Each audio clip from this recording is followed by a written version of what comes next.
I had always believed family was supposed to support each other, to step in when times were tough. But nothing prepared me for the day my sister-in-law, Jenna, and her husband, Mark, arrived on my doorstep with movers, ready to take over my home as if it already belonged to them. It all started a few months after my wife, Claire, passed away. Her sudden illness had left me shaken and broken. The house that once echoed with her laughter became silent, and I was left clinging to memories in every corner. Claire's family visited often, sometimes bringing meals, sometimes just sitting in silence. I welcomed their presence, even when it was hard. Jenna was different though. She always had a way of inserting herself into our lives, even before Claire's passing. Claire adored her sister, always excusing her impulsive decisions, her constant financial troubles, her habit of borrowing things that never found their way back. After the funeral, Jenna's visits increased. At first, I thought it was her way of grieving. Don't forget to subscribe. It only takes a second. She would ask questions about the house, about bills, about whether I planned to stay there alone. I brushed it off as concern. But slowly, her tone changed. Instead of asking, she began suggesting. "This house is too big for you," she said once, glancing around the living room. "Claire wouldn't want you rattling around here by yourself. Maybe it's time you let family help out." I didn't think much of it then. I was still numb from loss. But one Saturday morning, I woke up to the sound of a truck engine outside. When I stepped out, there they were, Jenna, Mark, and two movers hauling furniture up my driveway as if it were the most normal thing in the world. "What is going on?" I asked, my voice sharp. Jenna flashed a smile, as if she had been waiting for this moment. "We figured it out. You need help, and we need a place to live. It just makes sense, doesn't it? Claire would want us close." I blinked at her, stunned. "Excuse me? You're moving in?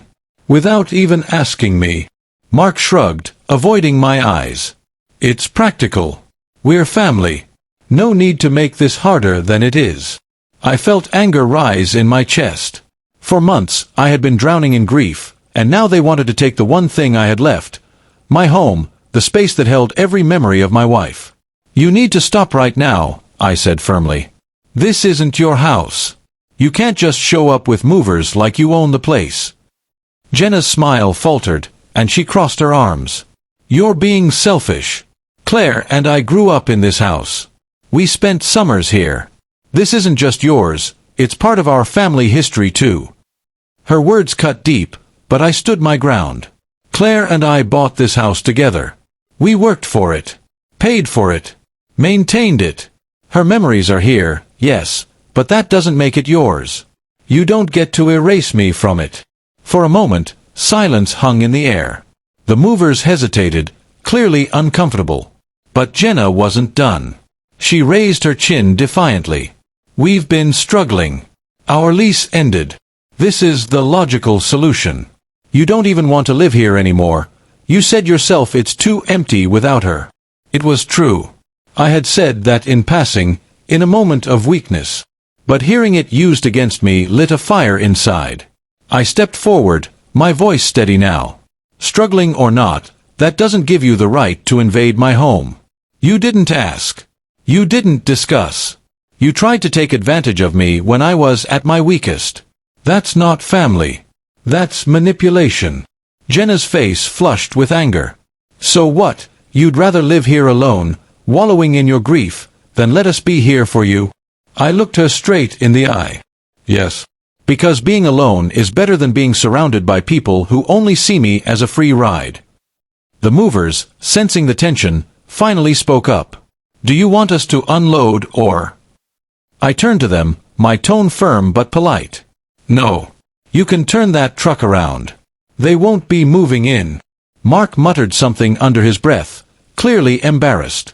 Jenna, however, wasn't ready to back down. She tried to guilt-trip me one last time. "You'll regret this. Claire would be ashamed of how you're treating her family." That was the breaking point. My voice cracked, but it was steady. "Don't you dare use Claire to justify this. She loved you, yes, but she would never want you to force your way into my life like this. If you can't respect me, then at least respect her memory." The weight of my words finally sank in. Jenna's face crumbled, though whether from guilt or frustration, I couldn't tell. The movers turned the truck around, and within minutes, they were gone. When the driveway was empty again, I stood there, heart pounding. Part of me expected regret to wash over me, but instead, I felt relief. For the first time since Claire's passing, I had drawn a line, not just for my home, but for my own healing. Later that night, I sat alone in the quiet house. Yes, it was empty. Yes, the silence hurt. But it was mine. Mine and Claire's. And no one had the right to take that from me. Family is supposed to support you, not exploit you. And in that moment, I realized something important. Grief doesn't make me weak. It makes me protective of the love I had, of the memories I still hold. And I won't let anyone, not even family, take that away.